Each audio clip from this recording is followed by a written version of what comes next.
bienvenidos a nuestro formato de entrevista en punto de acuerdo. En esta tercera edición tengo el agrado de presentarles al licenciado Alejandro García Mingrone. ¿Cómo estás, Ale? Hola, ¿qué tal? ¿Cómo andas, Matías? ¿Todo bien? ¿Bien vos? Bien, bien. Bueno, Alejandro es especialista en psicoanálisis, docente en el Seminario de Psicosis y Perversión del Colegio de Psicólogos de San Isidro y es parte del equipo de salud mental en Hurlingham, ¿no es cierto? Exactamente. Bien, bien. Bueno, a ver, esta sesión la pensamos para poder dar información amplia sobre lo que es la psicosis. ¿Qué es un brote psicótico? ¿Qué es recomendable hacer si un conocido o un familiar le sucede esto? Y también para poder comprender algunas complejidades que implica el tema. También nos interesa poder, que con toda esta información que vamos a tratar de brindar y vamos a tratar de responder algunas preguntas, ayudar a entender qué fue lo que sucedió en la tragedia que envolvió a una familia de Villa Crespo, en donde una mujer sufrió un brote psicótico y asesinó a su familia. Pero bueno, vamos a arrancar por partes. Vamos a arrancar por el principio.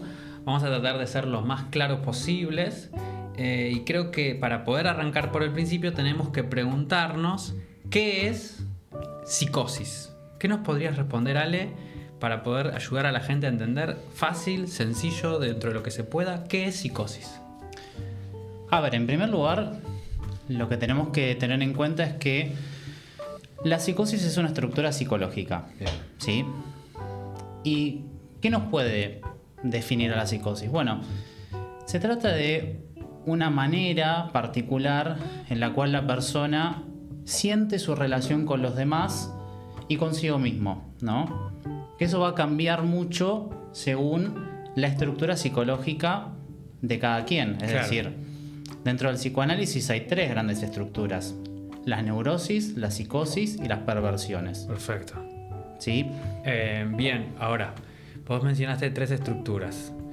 Vamos a tratar de ayudar a la gente a entender principalmente, porque creo que las perversiones es como que tendríamos que dedicar otro podcast. Sí, es un tema aparte. Es un tema aparte. Vamos a dejarlo afuera, pero vamos a centrarnos entonces en neurosis y psicosis para poder explicar bien psicosis. ¿Cómo podrías ayudarnos entonces para poder diferenciar neurosis y psicosis a alguien que no sabe del tema? ¿Cómo podríamos? A ver, para hacerlo bien sencillo, bien claro, la gente tiene que imaginarse lo siguiente. La neurosis vendría a ser como una mesa Sí. con cuatro patas. Muy ¿sí? bien. Una mesa con cuatro patas puede tener, bueno, alguna, digamos, alguna lastimadura, Alguna falla. Alguna en falla la confección. pequeña, pero digamos que son cuatro patas. Y se mantiene estable. Se mantiene estable, ¿sí? Entonces, a pesar de que haya un viento fuerte, la mesa, si está en óptimas condiciones, se va a mantener estable. Llueva, nieve o truene, la mesa está estable. Hay mucho viento, está estable. Es una mesa de cuatro patas, ¿sí? Ok. La psicosis justamente vendría a ser una mesa de tres patas. Perfecto. Entonces, ¿qué pasa con la mesa de tres patas? Bueno, digamos que en óptimas condiciones, si la cosa va más o menos bien, se mantiene estable. Pero yo te pregunto, ¿qué pasaría si una de esas tres patas se dobla un poco, se quiebra? Y, claro, si se fragiliza. Claro, vos querés decir, ¿qué pasa si al tener las tres patas algo sucede como para que esa mesa no esté estable? Exacto, hay algo que falla. Algo que falla y bueno, creo que ahí se cae. Bueno, exactamente eso es lo que pasa en la psicosis, ¿sí? Se cae. Algo se termina como cayendo, derrumbando. Es como, vos hacer la diferencia, entonces sería como la psicosis es más inestable por estructura, pero es una estructura posible. Tiene estructura, sería. Exactamente, claro. Es una estructura un poco más inestable que la neurosis. No quiere decir que sea mejor ni peor, es diferente. Eso es lo que me interesa entonces, poder marcar que no se trata de un valor moral, de qué está bien y qué está mal, qué es bueno, qué es malo, sino es simplemente diferente. Es diferente. Y puede convivir en cualquier suceso natural de la vida como estudiar, trabajar, tener familia o no. ¿Qué? A ver, desde el psicoanálisis siempre planteamos que depende de cada caso, ¿no? Es decir, no podemos pensar que una persona, justamente por tener psicosis, va a poder o no va a poder hacer algo, ¿no? Okay. Depende de la particularidad. Ahora, si me preguntás, bueno, realmente una persona que padece psicosis, que está diagnosticada como una persona psicótica, si puede estudiar, puede trabajar, yo te diría que sí, que es posible. Es posible. Bien, entonces ya pudimos hacer la diferencia dentro de lo que es la neurosis y la psicosis para que la gente entienda. Hay cuestiones clínicas que las diferencian igual, ¿no es cierto? ¿Qué podríamos decir para ir un poquitito más profundo, no tanto, pero un poco más profundo, para poder encontrar esas diferencias? Porque la metáfora es clara, pero ¿cómo la podemos ver en la realidad de una persona? ¿Cuáles serían las diferencias entonces entre la psicosis y neurosis dentro de la realidad? Bueno, digamos, una de las cuestiones más trascendentales a tener en cuenta para pensar en una psicosis es la presencia de la certeza. Okay. La certeza, para decirlo de un modo, es como una verdad inquebrantable. Es decir, la persona tiene una interpretación de la realidad, ¿sí? Que en el caso de la psicosis es justamente en relación a que hay un otro, que podemos pensarlo como una persona, una entidad. Después pensaremos en ejemplos, más allá de todo, que le va a hacer algo, ¿sí? Entonces, eso es inquebrantable. Puede variar algo, pero es inquebrantable. Claro, esto de lo inquebrantable sería que tiene esa certeza de que, por ejemplo, vamos a un ejemplo que se me está ocurriendo ahora, de algún caso que alguna vez he tenido, o que quizás hasta vos también lo habrás tenido en tu consultorio. Una persona que sufre de psicosis, ¿cómo interpretaría, por ejemplo, que esas 3 o 4 personas que están ahí en el fondo están hablando y están cuchicheando algo? Esa persona, porque la persona que sufre psicosis podría estar sintiendo que me están hablando a mí. Están hablando de mí. Tal cual. Y viene uno y te dice, no, pero pará, quizás no. Están hablando de mí y algo malo. Y eso es lo inquebrantable. Eso es una certeza. Es inquebrantable. Viene alguien y te dice otra cosa. No. Es lo que te estoy diciendo que me está pasando, me están diciendo. Claro, y otra cuestión a tener en cuenta es que a veces, depende obviamente de cada persona, pero a veces no hay algo muy elaborado en muchas cuestiones en relación a lo que un otro le puede hacer. Es decir, vamos a ponerlo en un ejemplo bien sencillo. Suponete que hay una persona que está por la calle, ¿no? En un momento se sienta en una plaza y pasa un auto rojo, sí, ¿no? Entonces la persona puede decir, ese auto rojo está pasando por mí, ¿sí? Claro. Ahora, ¿pero qué significa ese auto rojo? No sé, pero tiene que ver conmigo. Claro, seguramente pasa porque me habrá visto antes o... Exactamente, la significación, el significado es algo que le concierne. Es autorreferencial. Es autorreferencial. Hay autorreferencias. Claro, pero muchas veces puede pasar esto, que no se sepa. Bueno, no importa no qué. Sé qué. No sé qué. La persona no lo puede precisar, pero algo significa. O en algunos casos también lo puede precisar. Claro. Pero bueno, es como vos decís, dependiendo del caso. Tal cual. Después, bueno, eso tiene que ver con algo que seguramente lo tocaremos, que es la cuestión del delirio, ¿no? Ok, pero pará, eso ya... Pero está bien, nos diste pie para una pregunta que después vamos a avanzar. Pero me interesó entonces. ¿Certeza entonces? ¿Autorreferencia? Autorreferencia. Y la diferencia con la neurosis en ese sentido es que el neurótico... En la neurosis, tiene certeza. Claro, en la neurosis hay duda, ¿no? El neurótico duda. En este caso, si fuese el ejemplo de vuelta, el de los 3, 4 personas que están ahí, que me están mirando y están hablando, ¿el neurótico qué haría? Bueno, el neurótico podría decir, ¿pero están hablando de mí? ¿Será que me veo bien? ¿Estoy lindo? ¿No me quieren? ¿Me quiere o no me quiere? ¿No? Sí. Es como, ¿no? Es la pregunta que se hace el neurótico, ¿no? Bueno, el otro, ¿me quiere o no me quiere? ¿No? ¿Qué lugar ocupo en el deseo del otro? Bueno, eso en la psicosis no está. No hay esa pregunta. No está la pregunta. ¿De qué lugar ocupo en el otro? Entonces la psicosis es algo más, podemos pensarlo como algo más rígido, ¿sí? Okay. O sea, en cambio la neurosis es algo más flexible. Entonces, si a una persona le puedes decir, bueno, pero escúchame, ese auto rojo, pero yo lo vi ayer. Claro, tenés razón. No, está bien, yo estuve, no sé, tengo mal día. Ya como que uno mismo se puede dar otra respuesta. Claro. ¿No es cierto? Bueno, en la psicosis todo eso no está presente. Sí, el neurótico cuestiona. Exactamente. Y cuando lo pensamos en cuestiones sociales y eso es como más fácil de visualizarlo. O el auto rojo, que son formas de poder entender cuando usamos esos ejemplos de la diferencia en cómo cada estructura se relaciona con la realidad. Entonces, como dijimos, la psicosis es más rígida y la neurosis más flexible. Claro. Quiero preguntarte algo, Ale. Sí. ¿Qué tipos de psicosis hay? Hay distintos, porque pensamos en neurosis como distintos tipos de neurosis, pero en la psicosis, ¿podemos desde el psicoanálisis pensar en distintos tipos de psicosis? Sí, a ver, podemos pensar en cuestiones quizá como más concretas para tratar de transmitirlo un poco al público que nos está escuchando, nos está viendo. A ver, un primer tipo de psicosis que yo ubicaría es la esquizofrenia, ¿sí? En donde lo que aparece como cuestión propia de sintomatología es, por supuesto que hay delirios, pero podemos pensar en alucinaciones que tengan un cierto tipo de relación con el cuerpo, ¿sí? Entonces, alucinaciones visuales, alucinaciones auditivas, alucinaciones olfativas, ¿sí? ¿No? Digamos, ¿qué quiere decir? Que son percepciones sensoriales sin un estímulo, porque en realidad uno puede decir, bueno, pero lo que estás viendo en realidad no está. Que no se trata de eso, ¿sí? No se trata de decir, no, pero para que se entienda. Claro. La esquizofrenia es eso.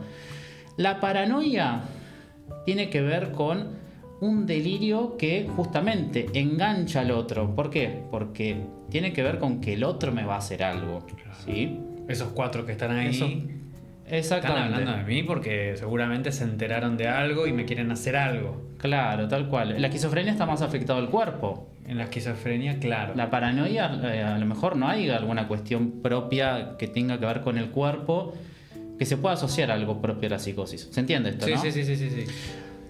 Otro tipo de psicosis que yo podría ubicar sería la psicosis maníaco-depresiva, ¿sí? En donde quizá lo más sencillo de poder localizar es las variaciones en cuanto al humor, ¿no? Las emociones. Hay momentos donde, bueno, hay cierta exaltación maníaca, ¿no? Donde realmente hay como una especie, está lo que se llama la fuga de ideas, ¿no? Donde, ¿no?, la persona no puede parar con algo, bueno, quiere hacer una cosa, la otra, ¿no? Como una exaltación. La verborragia. Verborragia, exactamente.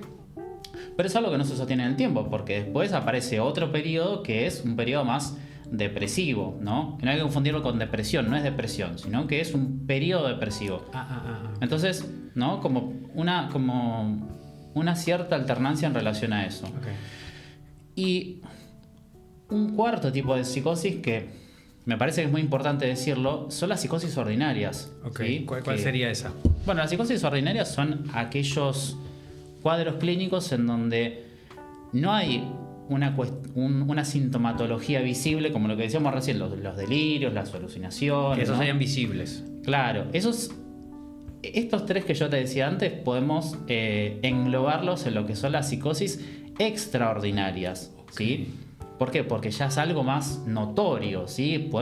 Lo podemos ubicar más fácil. Ahora, la psicosis ordinaria no es tan fácil de ubicar, porque son aquellas personas que, digamos que se las arreglaron para seguir con sus actividades cotidianas, con sus actividades familiares, con relaciones de pareja, ¿no? Con un trabajo, pero que están estables, ¿sí? En la vida son estables. ¿Te acuerdas que hace un rato dijimos que la psicosis es una estructura psicológica inestable? Sí. Bueno, esa estructura psicológica puede pasar por periodos en donde haya cierta estabilidad y después, por cuestiones de la vida que pueden pasar o no, eso también hay que tenerlo en claro. No siempre hay cuestiones que alteran a una persona psicótica. Bueno, algo de eso se manifiesta, pero las psicosis ordinarias son también un cuarto tipo de psicosis. Un cuarto tipo de psicosis que tiene estas características que mencionabas, que no son tan fáciles y tan visibles y es un poco más estable. Exactamente. Es un poco más estable. Muy bien. Ahora, ¿qué puede causar la psicosis? Esta es una pregunta extremadamente amplia para que sepa el público, pero bueno, estamos tratando de armar algunas preguntas que ayuden a poder entender de forma más global un tema muy complejo. Pero vos, Ale, ¿qué podrías mencionarnos de qué puede causar psicosis? A ver, desde el psicoanálisis, por supuesto que si bien uno toma en cuenta la historia familiar, ¿no? Y bueno, y cómo hay algo de lo emocional que influye, no lo podemos pensar únicamente en esa vía, ¿no? Tenemos que pensar en cuestiones familiares que se pueden dar, en antecedentes genéticos muchas veces, ¿no? Como en una serie de cuestiones. Claro, no hay una cosa sola. No hay una cosa sola, claro, ¿no? Es como que hay algo que yo diría que es un conjunto de cosas, ¿no? Que podemos tener en cuenta, ¿no? A veces tiene que ver con, por ejemplo, la función del padre, ¿no? Cuando digo el padre no es el papá biológico, la gente tiene que saber eso también. Claro, no es un hombre. No es un hombre, ¿no? A veces es algo que puede darse, no puede darse, es como que Sí, no hay género en ese sentido. no hay un género, claro, y a veces eso tiene mucho que ver, ¿no? Es como que... Ahora que mencionas el nombre del padre, lo vamos a hacer de forma sutil para poder volvernos prácticos, pero me importó mucho de no ponerlo en el término del género, porque es muy común hoy en día ponerle un género a las cosas. El psicoanálisis no piensa este tipo de terminología desde un género, y esto que el psicoanálisis existe de 1900. Entonces no se evalúa los géneros cuando hablamos del nombre del padre, pero sí se entiende que cuando se menciona dentro de eso del psicoanálisis el nombre del padre, se refiere a algo que viene o no a sostener la estructura entonces. Claro, tal cual. O sea, esta es la gran diferencia a nivel psicoanalítica de la estructura entre neurosis y psicosis. El nombre del padre le viene a dar como ese anclaje al neurótico dentro de cómo se relaciona con la realidad. Cuando en la psicosis entonces eso está, dice Lacan, una palabra compleja, pero... Muy difícil para la audiencia, pero se llama forclusión. Forclusión. Pero bueno, sería eso que... ya muy técnico, técnico. Sería que no está, ¿no? No está, exactamente. No está. Vamos más fácil, no está. Bien ahí con mencionaste entonces con lo del nombre del padre. Entonces en ese caso sería una de las causas con respecto a la psicosis. Sí, tal cual.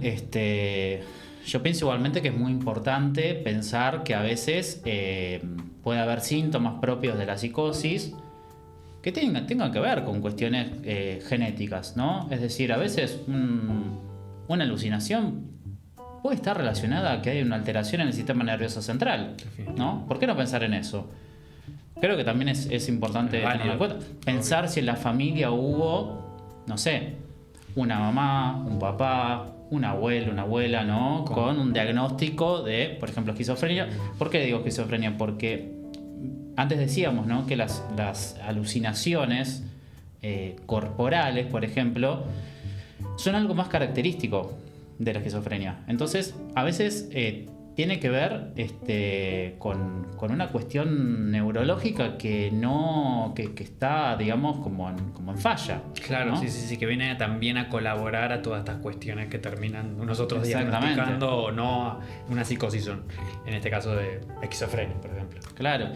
El tema es pensar cómo todas estas cuestiones familiares y genéticas también repercuten en la vida de una persona. ¿Cómo una persona responde frente a eso? Porque, por ejemplo, uno puede pensar en el trauma, ¿no? Como en una situación muy, muy estresante para la mente.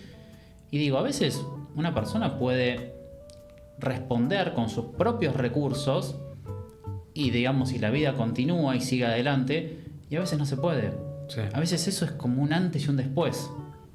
Y a partir de ahí algo se marca. Bueno, ahí cuando estás entrando en ese tema, me adelanto un poco porque tenemos una lista de preguntas, la estuvimos pensando, estas preguntas, no es que son preguntas que las estamos improvisando, estamos estructurando un poco para poder conseguir esto que nosotros tenemos como objetivo en la sesión de hoy. Pero esto que respecto al trauma o a algo que viene a ser un antes y un después, bueno, nuestra pregunta inicial es ¿qué es un brote psicótico? Y esto, cuando hablamos de un antes y un después, ¿tiene que ver con un brote psicótico que una persona esté sufriendo, cuando una persona sufre? ¿Hay un antes y un después del brote psicótico? ¿Qué es un brote psicótico? ¿Cómo entramos en eso? Sí, por supuesto, sí, claro. A ver, un brote psicótico, para pensarlo también y bajarlo un poco a algo de la práctica, vendría a ser un momento de crisis tremendo, ¿no? Es un momento de crisis gigantesco, ¿no? Porque a veces lo que ocurre es que la persona no tiene con qué responder. Es decir, las respuestas que antes habían funcionado para ciertas cuestiones de la vida que pasan, dejaron de funcionar. Entonces, ¿qué es lo más elemental de todo esto? Que muchas veces en los brotes psicóticos se pierden las referencias del tiempo y del espacio. Ok. ¿Sí? Entonces, claro, a veces aparece como una desorientación frente a esto, ¿no? Entonces, muchas veces eso está seguido, ¿no? De cuestiones delirantes, de cuestiones alucinatorias, ¿no? Que a veces se suceden en estos brotes psicóticos. Y claramente se trata de un antes y un después. Para poder explicar lo del brote psicótico, nosotros tenemos entonces el momento central del brote psicótico, que es cuando sucede, cuando la persona entra en el brote psicótico, en donde sucede esto que vos decís, pérdida del tiempo y espacio.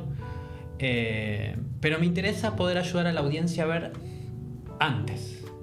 ¿Hay señales que podemos observar conductuales de una persona que puede ser que llegue a tener un brote psicótico? ¿Se puede como anticipar algo o es como inminente? A ver, que se anticipe no quiere decir que se vaya a evitar. A veces no podemos evitar una crisis, como decíamos recién, un brote psicótico. Es decir, si va a suceder, va a suceder. Lo que sí podemos pensar es en la lógica, es decir, bueno, ¿qué cuestiones sucedieron para que eso se dé? ¿No es cierto? Ahora, respondiendo a tu pregunta, podemos pensar que hay ciertas señales que nos podrían llegar como a dar una orientación, un indicio como para ubicar esto. Por ejemplo, muchas veces lo que puede llegar a darse es como una sensación de extrañeza en la persona, ¿no? De la persona que está justamente por sufrir este brote psicótico con respecto a su propio cuerpo, ¿no? Como algo de la vida, ¿no? En ciertos momentos donde no sabe qué hacer, ¿no? Esa desorientación que puede pasar, ¿no? Como que es lo que en psicoanálisis se llama perplejidad, ¿no? Ok. Pensémoslo de esta manera, una persona se queda perplejo, ¿no? En la vida, ¿no? Como una especie de abatatamiento, ¿viste? Sí. Cuando uno dice, no sé, no puedo hacer nada. Sí.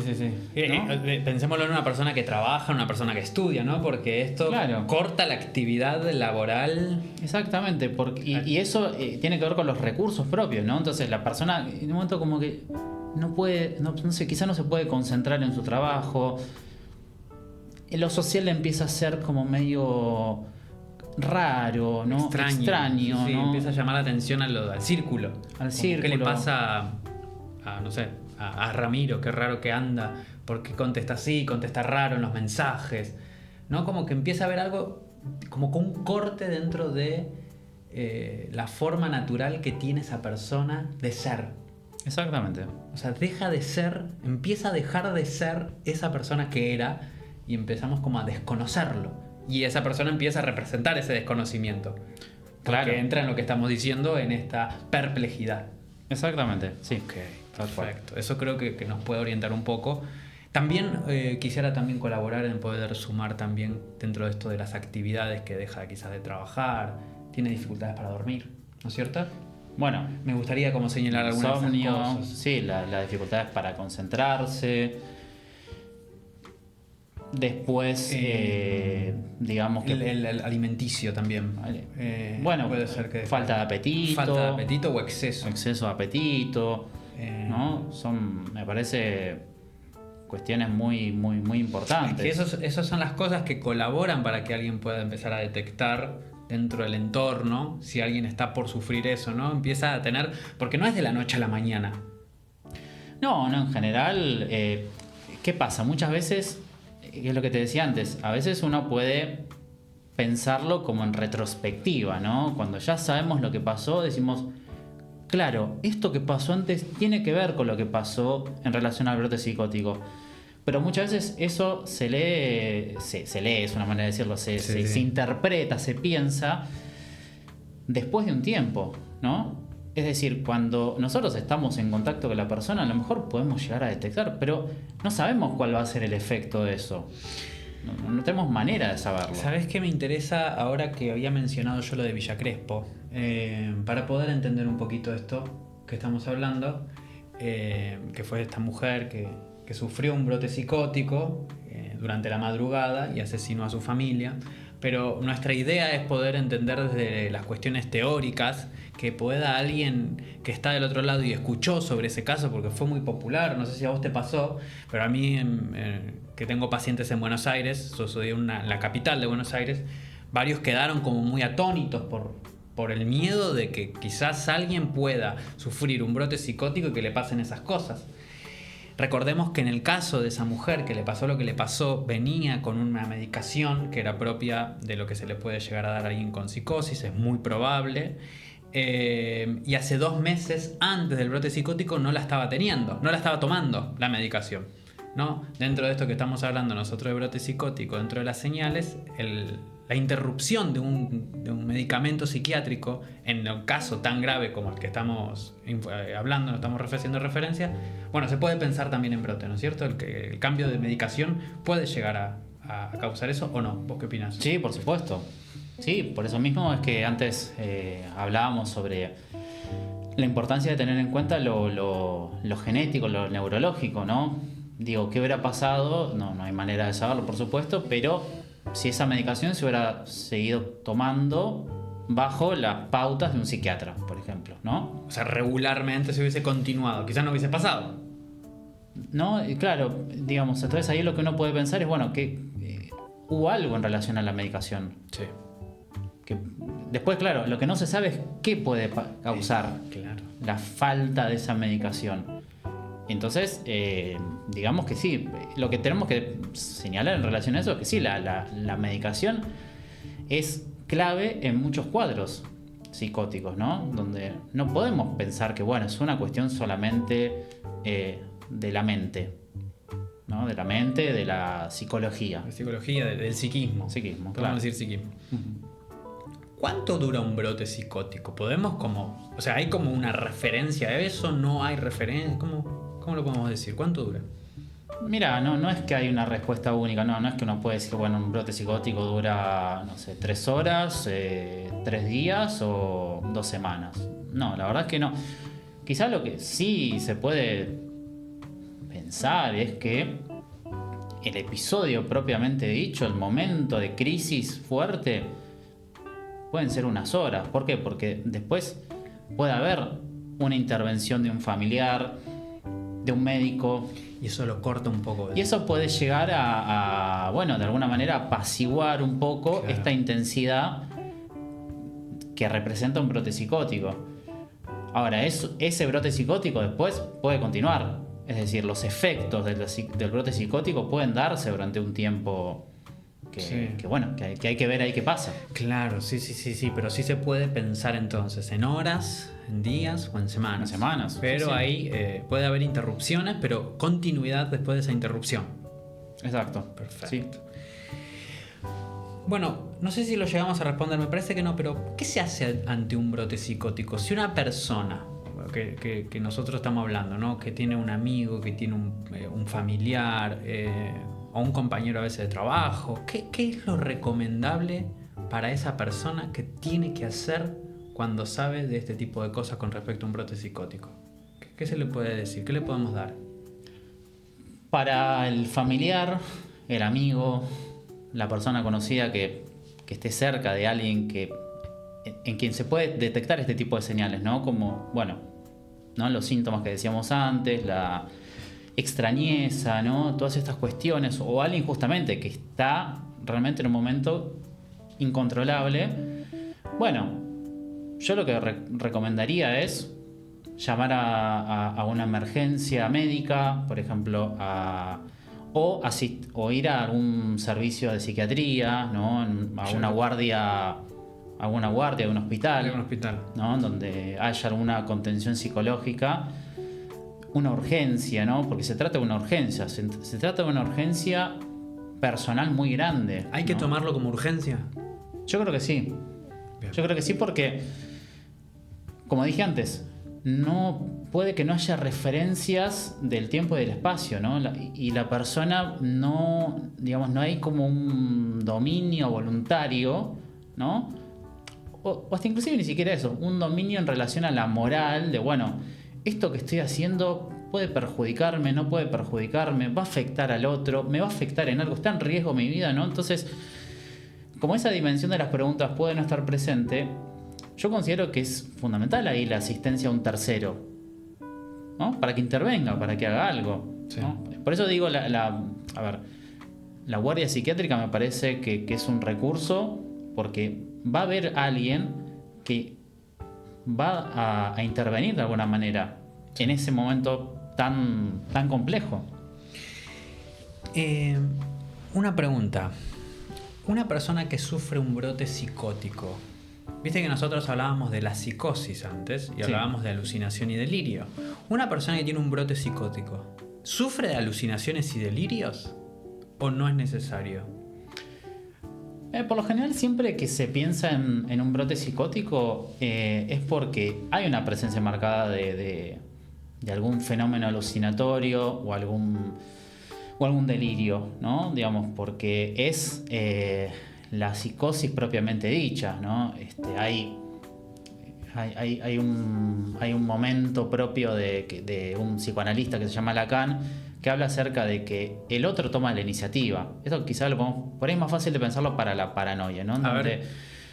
Bueno, el momento en donde la psicosis realmente se manifiesta, ¿no? Es como, ¿cómo podemos explicarlo? Es como si nosotros tuviéramos un dique, ¿no? Donde hay agua que está como filtrándose y el momento del desencadenamiento de que la psicosis se demuestra es justamente donde hay como una crecida y ese dique ya no funciona más, se rompió.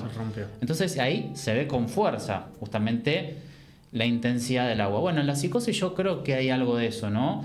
Entonces, en el brote psicótico, claro, cuando emerge, ¿no? Este brote psicótico es cuando podemos notar que sí, que hay un delirio bien marcado, es como, o una alucinación bien marcada, ¿no? Es como, bueno, me están persiguiendo, no puedo más con mi vida. Tengo un amigo que también sufrió un brote psicótico y dentro de los síntomas que se pueden marcar, conductuales, que es lo que estamos hablando nosotros, de las señales en el momento, ¿no? Estamos hablando del momento del brote, era una sensación de que había mensajes encriptados que estaban siendo enviados por un chat en un vivo en Instagram.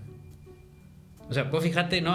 Para que la gente entienda, fíjate lo minucioso y lo autorreferencial que esos mensajes eran hacia él. Estaban siendo todos mensajes dirigidos hacia lo autorreferencial, la certeza era inamovible poder sacarlo de pensar que era otra cosa, que pueda estar pasando otra cosa. Entonces, es esto, ¿no? El desencadenamiento de repente, como vos estás diciendo, me está pasando esto, estoy viendo eso, estoy sintiendo que me están mandando mensajes, que me están escuchando, que me están viendo. Exactamente, y muchas veces lo que también ocurre es que, digamos, la interpretación delirante está basada en cuestiones de la realidad. Entonces no es que, bueno, digamos, si uno no lo escucha con una cierta, Filtro. Con un cierto filtro, con un cierto nivel de detalles, bueno, puede sonar como algo que realmente puede ocurrir, ¿no? Digamos, una persona que siente que la están espiando, podría pasar, ¿no?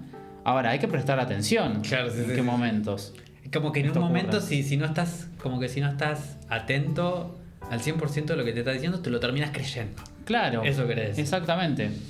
Sí, por eso mismo pasa esto muchas veces, ¿no? Que eso es como una interpretación sesgada de la realidad. ¿Por qué? Porque hay como una idea que se empieza a gestar a partir de algo que es una cuestión de la realidad. No es que, bueno, es absolutamente inverosímil. Hay casos que sí. Hay casos que sí, pero hay casos que no. Hay casos que no. Hay casos que no. ¿Por qué? Porque es algo que está muy como estructurado, ¿no? Son como delirios muy estructurados, ¿no? Esto quizás es más notable en la paranoia. En la paranoia. ¿No? Donde realmente vos podés escuchar a una persona y decís, y bueno, quizá. Claro, es que además no lo conoces, imagínate a alguien de la calle, que es común. Que es común escuchar a alguien de la calle y dice, no, lo que pasa es que a mí me está mandando mensajes el FBI, porque se dieron cuenta que yo tengo un mail que había enviado, que yo qué sé, pues bueno, puede ser. No, y lo que si pasa es que eso con que era un mail, mande un mail y digo, bueno. Claro. O sea, justamente esto es lo que vos decís, como que hay cierta duda en eso. Está bien, está bien. Te hago una consulta, que esto también es importante. ¿El consumo de cannabis o anfetaminas o LSD puede provocar psicosis? ¿Vos te referís al brote psicótico o a la estructura? de la psicosis. No, a la estructura, a la psicosis. Decime, si se puede para vos provocar psicosis o puede provocar un brote psicótico, o cómo se piensa. No, a ver, yo creo que es un factor más que hay que tenerlo en cuenta a la hora de pensar en la evaluación y el diagnóstico de un paciente. Es decir, no es que, bueno, una persona que va a consumir una droga va a transformarse en una persona con psicosis. Claro. No es eso. Sí, a lo mejor ese consumo de sustancia, según cómo se dé en el tiempo y según las cantidades, pueden influir en cuestiones propias, ¿no? Digamos, en sus rasgos de personalidad, que después implican síntomas de la psicosis. Pero yo lo que no haría sería afirmar que, bueno, el consumo de drogas va a generar una psicosis. Eso no. No. Pero sí un brote. Sí puede generar un brote. Puede pasar. Sí, pero es siempre y cuando también la persona tenga una estructura psicótica de base. Es decir, ¿por qué? Porque la psicosis es, como dijimos al principio de la conversación, una estructura psicológica, ¿no? Entonces una estructura es como una base, ¿no? Es como es como la base de un edificio. Después, el edificio, la construcción, la forma, ¿no? Los elementos que tiene, bueno, puede variar, ¿no? Pueden pasar cosas, lo que decíamos antes. Pero la estructura es una psicosis, es decir, una persona neurótica que consuma sustancias o le pasen muchas cosas, supongamos, muy graves en la vida. Muy traumáticas. No es que se va a convertir en un psicótico, y viceversa tampoco. Que el psicótico, aunque tenga una vida sumamente sana, sumamente prolija, pase para el otro bando. Claro, es decir, la psicosis es una estructura que dura toda la vida, la neurosis también. Eso, digamos, después es importante marcar. Después hay variaciones, ¿no? Brotes psicóticos, bueno. Sí, hay rasgos más graves. Estabilizaciones. Más estabilización, o neurosis graves o psicosis graves. Claro, es como, a ver, el neurótico, digamos, en momentos de angustia, podemos pensar que está un poquito más desequilibrado, ¿no? ¿Por qué? Porque la emoción es muy fuerte. Después, bueno, algo se modifica, empiezan a aparecer ciertas respuestas ante preguntas que no se saben, ¿no? O ante la angustia. Y bueno, nos aliviamos un poco, ¿no? Como que seguimos en la vida. Bueno, la psicosis, digamos, de otra manera, por supuesto, pero tiene la misma posibilidad. Claro. Bien. ¿Sabes qué? Cuando he hablado con algunos amigos sobre que se venía este tema, que se venía este tema en el podcast, una pregunta recurrente que me hicieron es si cualquier persona puede sufrir un brote psicótico. O sea, ¿todo el mundo puede sufrir un brote psicótico en cualquier nivel de escala de ese brote psicótico, ¿o no? No, es un poco, es esto, ¿no? Para tener un brote psicótico hay que tener con qué tener ese brote psicótico. Si no se dan, digamos, todas estas cuestiones previas, ¿viste? Quien tiene una psicosis de base, bueno, puede tener un brote psicótico. Ahora, no es que cualquier persona va a tener un brote psicótico o, no sé, le va a pasar, como ya que lo mencionaste, como el caso de Villa Crespo. No es que va a ser así.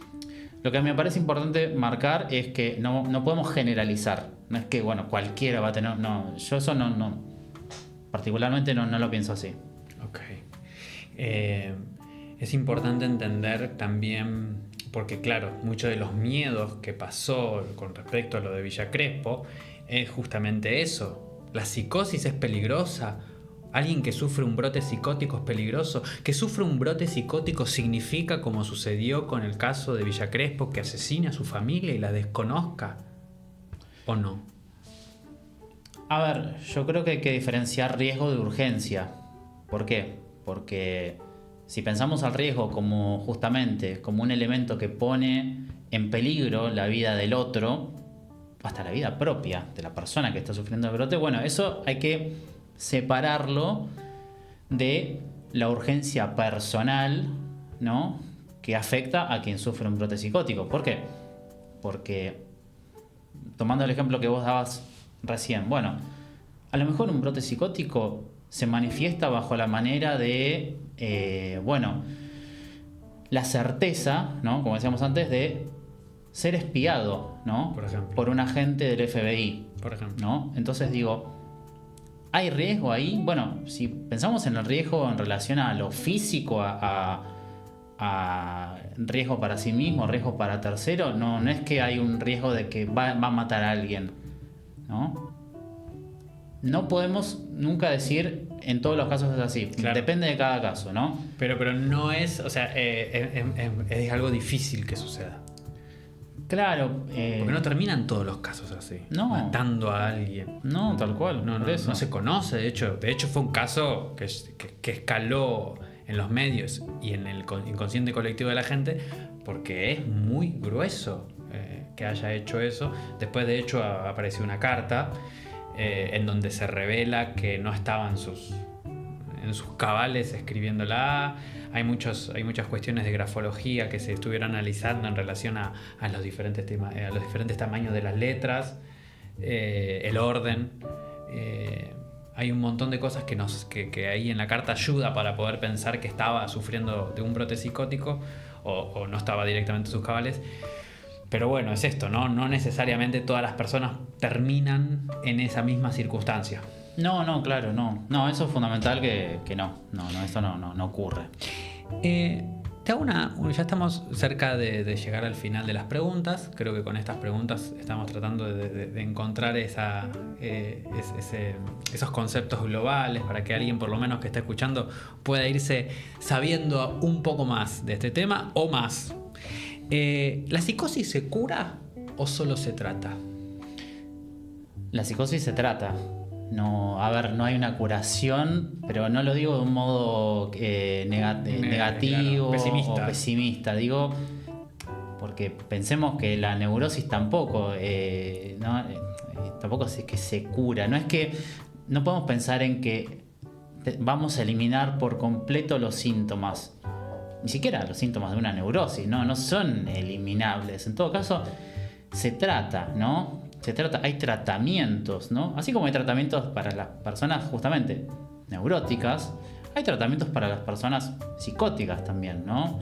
Por eso, que es una referencia que me encanta, no para meternos en esta cuestión, pero Lacan tiene un texto que se llama De una cuestión preliminar a todo tratamiento posible de la psicosis. Entonces, ¿qué te marca el título? Y bueno, que hay un tratamiento posible.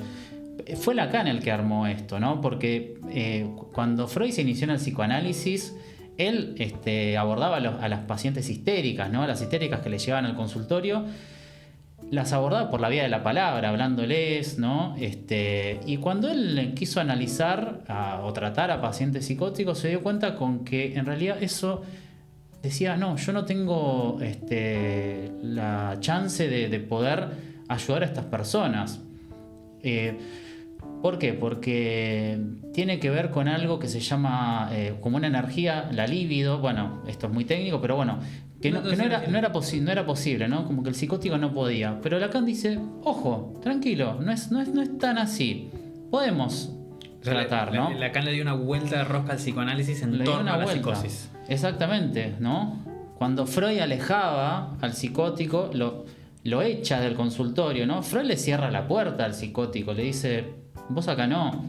No. Claro, es que la asociación, es que el psicoanálisis tiene como estrategia, como técnica fundamental, la asociación libre. La asociación libre. Justamente en todo lo que nosotros estamos diciendo, que en la psicosis, certeza, esto es así porque es así y no hay de otra forma, en la asociación libre es todo lo contrario. ¿Qué es lo primero que se le ocurre en este momento sobre tal cosa? Claro, tal cual. Y Lacan, bueno, habla de un tratamiento posible, ¿no? Entonces me parece que ese es el punto central, que lo podemos tratar. Pero que haya un tratamiento posible quiere decir que hay una posibilidad de que los síntomas que aparezcan puedan a lo mejor transformarse en otra cosa, o que la persona en un tratamiento con un analista o con un psicólogo, no voy a tampoco a ser tan rígido, con un psicólogo, bueno, pueda encontrar una manera más tranquila de vivir. Eso. ¿Las personas con psicosis son peligrosas por definición? No, a ver, no hay que pensar que, como nos han vendido las películas, que el psicótico va a estar caminando por las paredes en un hospital. No es eso. A veces son, digamos, son personas con las que uno puede mantener una conversación, ¿no? Después hay que ver, por eso, es lo que decía antes, el riesgo de la urgencia, ¿no? Diferenciar eso. A veces el riesgo, bueno, puede ser un riesgo, ¿no? Que represente un peligro, y muchas veces eso no pasa, ¿no? Muchas veces lo que ocurre es, bueno, a esa persona a nivel interior le está pasando algo, está sufriendo y necesita ayuda. Entonces no es que hay, no es que no se pueda hacer nada. Eso es como nuestro voto de esperanza. Claro.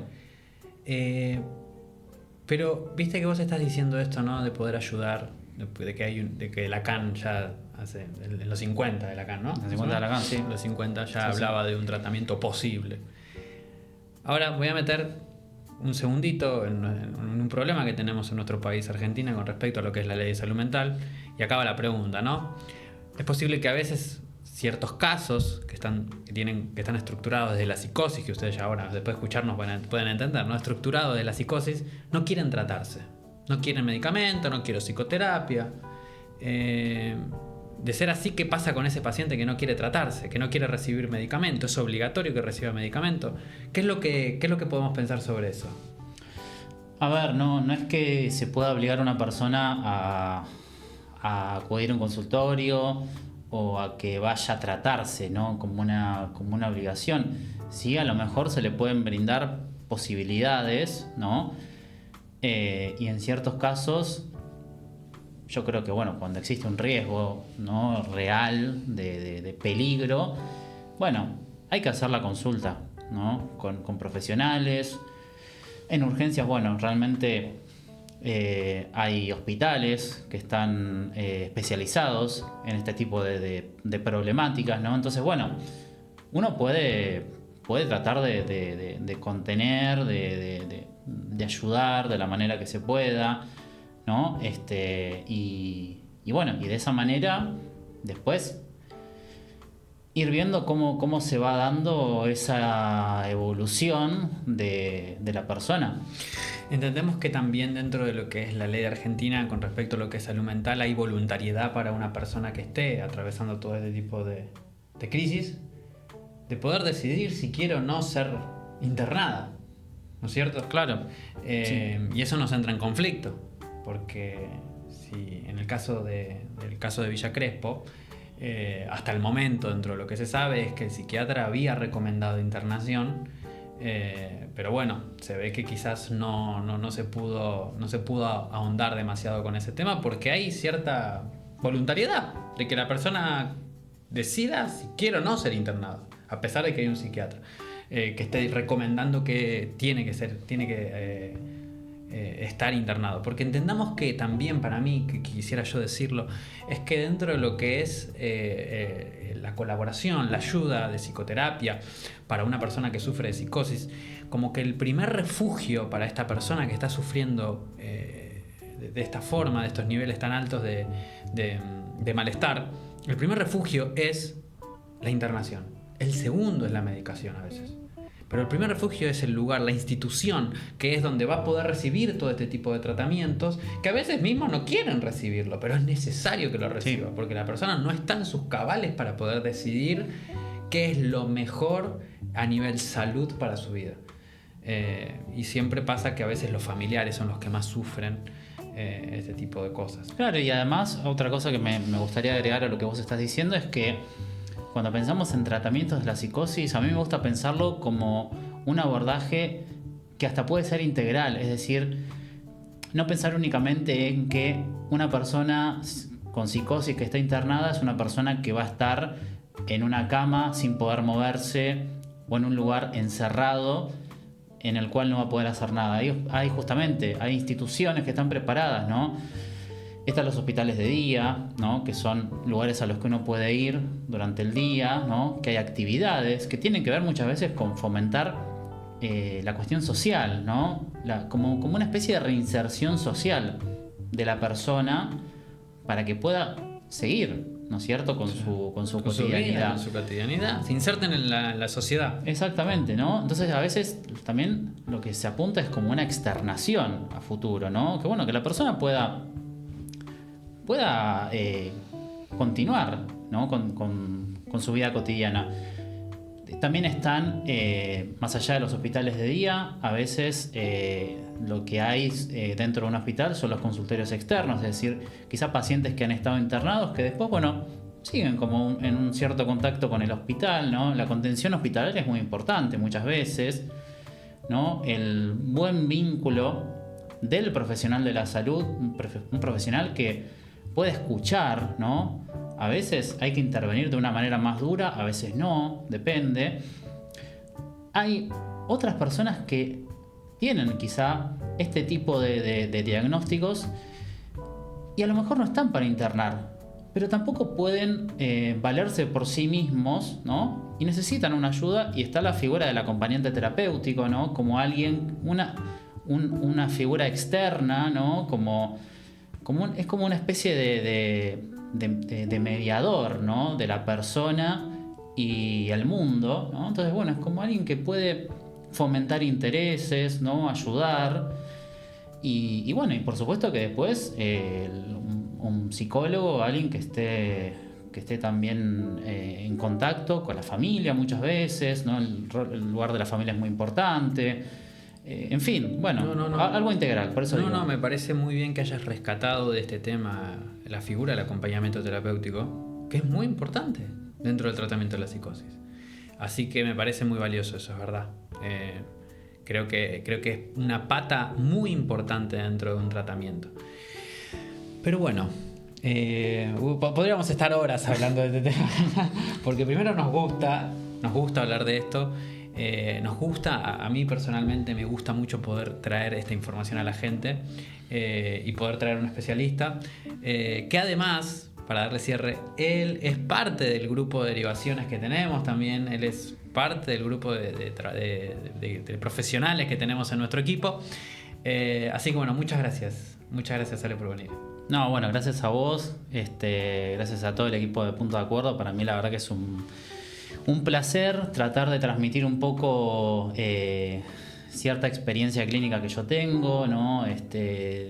Uno siempre está en constante formación, ¿no?, como para poder aportar ciertos conocimientos y bueno, y por sobre todas las cosas seguir pensando, ¿no? No solamente pensar la clínica, que a veces es algo muy solitario, sino también pensar un poco lo social, ¿no? Porque a veces hay cuestiones propias del psicoanálisis, yo lo digo en relación a eso, que son muy técnicas, ¿no?, y como muy cerradas. Entonces, también es muy interesante el bajar un poco a tierra ciertos conceptos que a veces son complicados, o palabras que uno escucha en la televisión y que a veces no sabemos realmente de qué estamos hablando, ¿no? Cuando alguien habla de, bueno, ¿qué es un brote psicótico, no?